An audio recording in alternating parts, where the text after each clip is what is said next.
SnowTrax is brought to you by Polaris. Think outside. Ski-Doo. Winter lovers, get out there and experience that Ski-Doo feeling. And by Hercules Tire. Ride on our strength. This season marks Polaris's 70th year of making snowmobiles, and they have come a long way from where they started with the rear-end mounted engine and you're sitting right on the skis, you know, with Edgar Hateen and the stuff he came up with to... Don't look at me when you're talking about that stuff, because that's way before me, too. Where we are today. So I wanted to take a second in sort of honor of 70 years of making snowmobiles to talk about maybe the 5 of the most influential snowmobiles Polaris has built up until now. And let's start at a sled that you have a lot of experience with. Well, you can't talk about Polaris in a historical way or in an innovative way without talking about the TXL Indy. The TXL Indy changed snowmobiling like the RAVE changed snowmobiling. And the TXL was, first of all, it was light. It was all aluminum bulkhead, aluminum chassis. It had IFS, and nobody had seen anything like that. I mean, people were like, what the heck is that? And then they rode it. And Polaris's incredible reputation for best handling in the business, it started right there. That's where it started with the TXL. The next sled we want to talk about is the Fuji 500 Indy 500. And that sled, I believe, probably today could still be classified as the largest selling single model of snowmobile that was unchanged in snowmobiling. Well, it was in that era, but there's no doubt nobody could get close to them.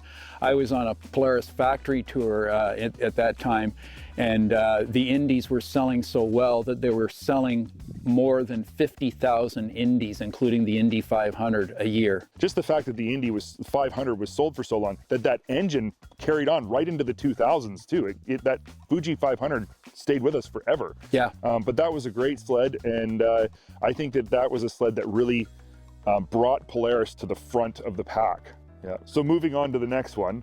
I think that Polaris shifted the market again when everybody was freaked out and loving triples in the early 90s and to the mid 90s. All of a sudden Polaris comes out in 96 with a twin, a 600cc twin. When they were selling XLT triples and Indy 600, 650 triples, they came out with a twin.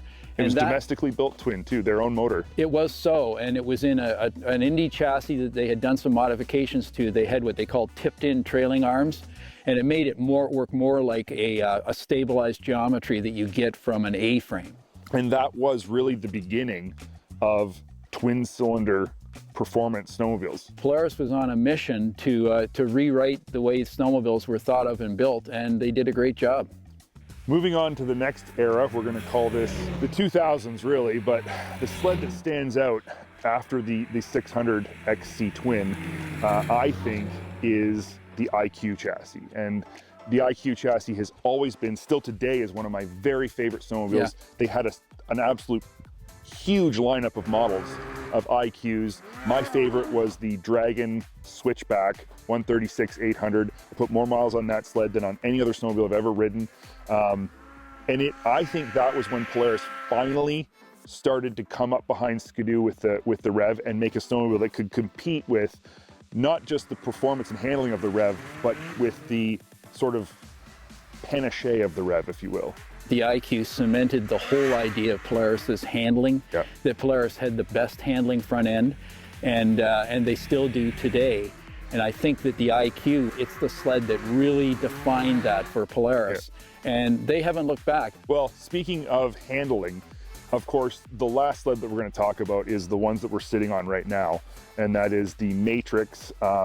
Again, Polaris has a whole lineup of Matrix sleds, not just one, but there's 25 of them or whatever, but the one that you're sitting on in particular is the one I want to talk about. The Matrix with the industry's very first 2-stroke turbo factory engine in a trail sled, the Patriot Boost. And when you look back at that TXL Indy that you were talking about to how far we've come with this sled in really not that long, it's pretty impressive. Yeah, I mean, the turbo exemplifies some pretty trick engineering and the ability for Polaris to do sophisticated stuff. This was a kind of a brave move because people run sleds on lakes, at least where we do most of our riding. They ride them at WOT like all day long, and that motor, that 850 motor, has got to be stout to take that hairdryer from blowing down its throat pressurized air all day. And we have had just a blast with the turbo. It's a whole nother level of snowmobile fun. To me, that covers off the most iconic sleds Polaris has made in the past 50 years, really, when we go back as far as we've gone back. And you can see a progression of the industry along with Polaris as you go, how the industry changed here and here and here, oftentimes because of Polaris, not always. Yeah, it's true, and Polaris has done a great job of completely reinventing the snowmobile again with the Matrix and a lot of the features that are part of that whole package. So hats off to them, and happy birthday, 70 years.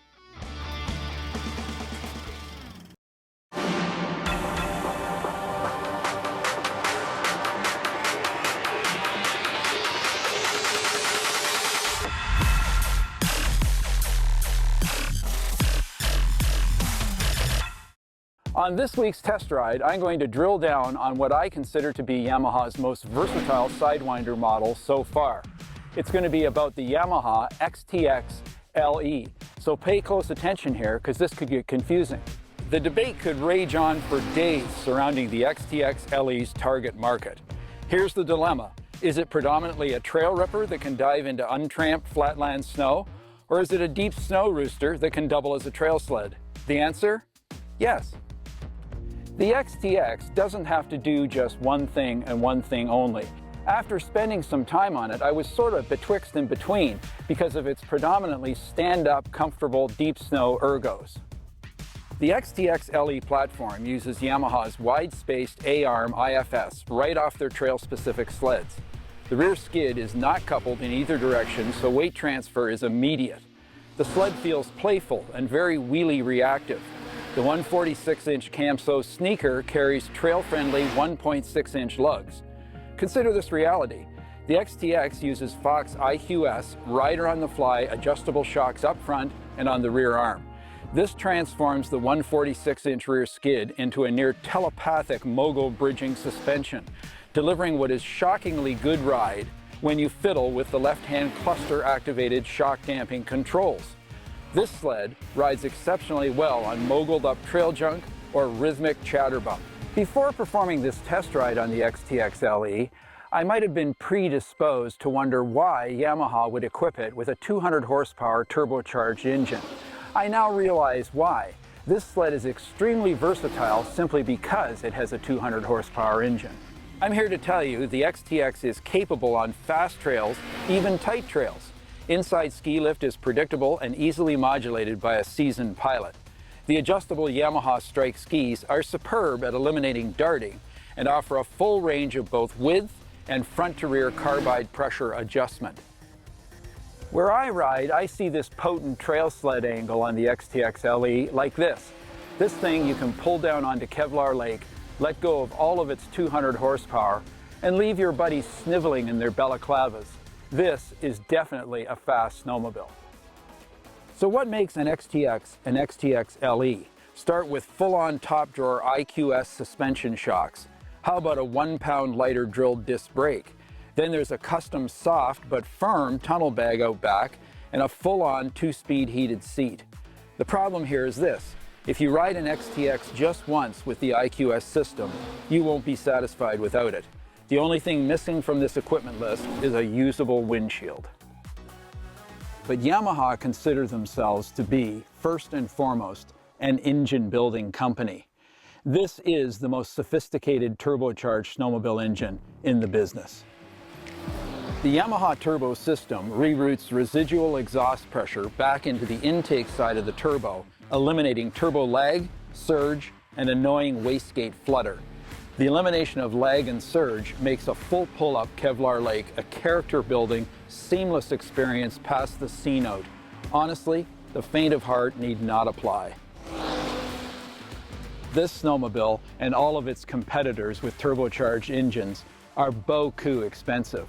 Having said that, this XTX LE exudes a very tangible feeling of quality. Yamahas last a long time. All crossover snowmobiles carry their own ratio of trail versus off-trail prowess. This incredibly powerful crossover from Yamaha is, in my opinion, biased toward trail usage. Forays into flatland powder and deep lake snow are within the XTX's capabilities. However, this sled convinced everyone around here that this is a really good trail sled. Get yourself a ride on an XTX and let us know if you agree.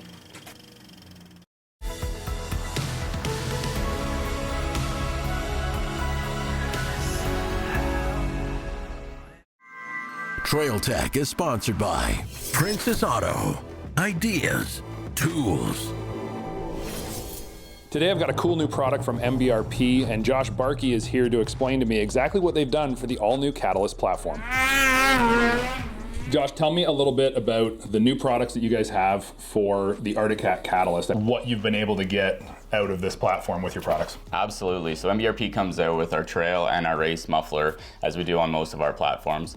Now this Catalyst chassis is extremely light, and we focused on weight savings on this sled. So we have our trail can coming in at 11-pound savings over the stock unit, which is a 2%. Again, that's a big gain over what's supposed to be the lightest sled in the industry. A great find on our side. Still gaining 1 horsepower, dyno proven to make sure we can back it up. For those that are looking for something more aggressive, we have our race can. Now this is something where MBRP really started down this road, back in 1996. We were all race can focused, right? Now this is great for those mountain riders who are up in the mountains, riding all day, saving 16 pounds over the stock unit and gaining 3 horse. So it's quite amazing what the design team's been able to do. Very excited about these units on the Catalyst chassis. Tell me about the refocus that you guys have right now on the performance side of things. So we've really reinstalled this, idea with our design team and really our group of employees at MBRP. Now, these here, we go through multiple iterations, and that's not just for this platform, that's for everything. But ultimately, we've refocused on the racing side. That's really where our bread and butter was. We refocused these ones here. We've gone through probably 10 to 12 iterations to make sure that we've made power on it, through different sleeving, different core sizes, different core designs, and ultimately making sure that we gain power. After talking to some of the designers, they've always told me, hey, the manufacturers do a really good job at making as much power as these engines can with the exhaust systems that they give us. So saying that you're getting 1 and 3 horsepower is actually very, very impressive considering how good these engines are current day from the factory.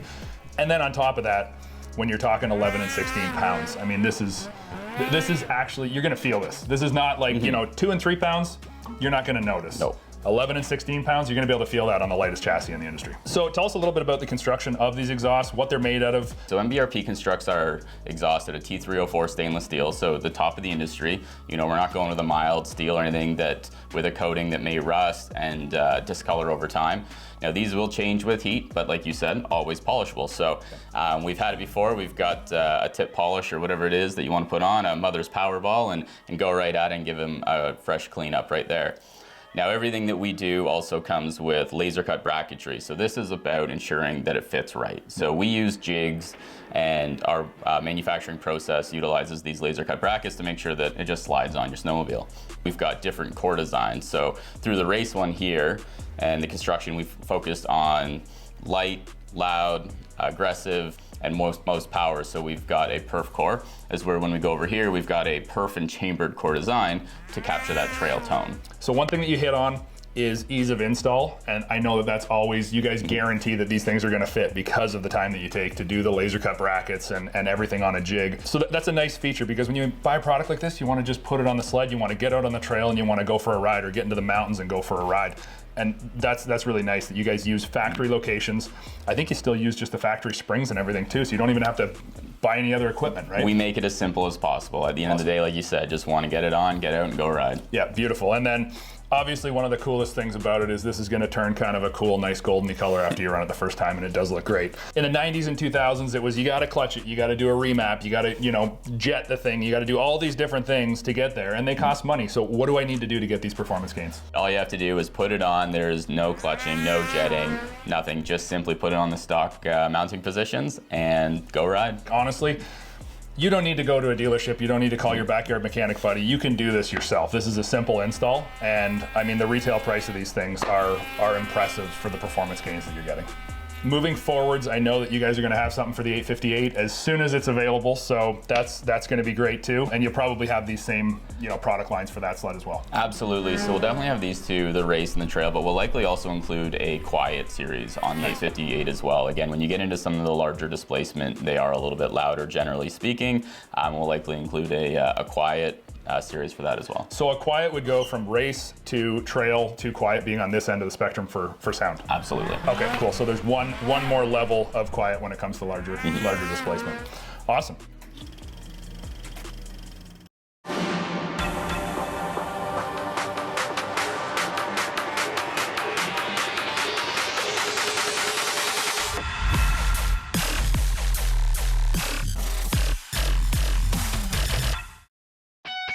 SnowTrax has been brought to you by Arctic Cat, share our passion.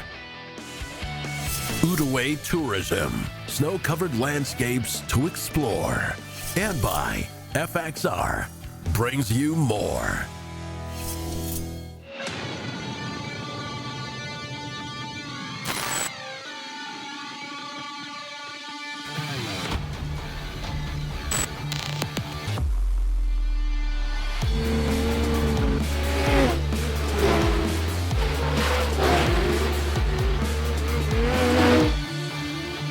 You know, up to this year, Luke's been doing all the test rides on the Lynx sleds, but for 2024, it was my turn to get my mitts on the sled brand that everybody's been talking about. But I mean, come on, it's just a Skidoo, right?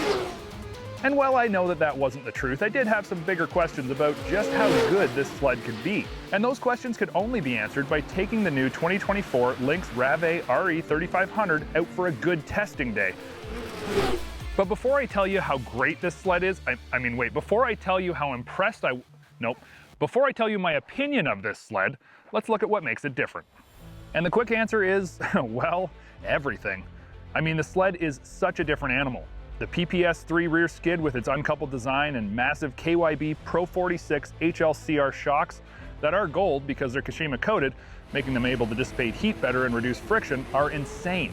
Like, not even the Skidoo competition package sleds have Pro 46s. These are the baddest shocks in the biz right now, and they deliver some insane rideability. Same goes for the matching shocks up front. The LFS Plus suspension design loves the Pro 46s, and it handles so good through the bumps.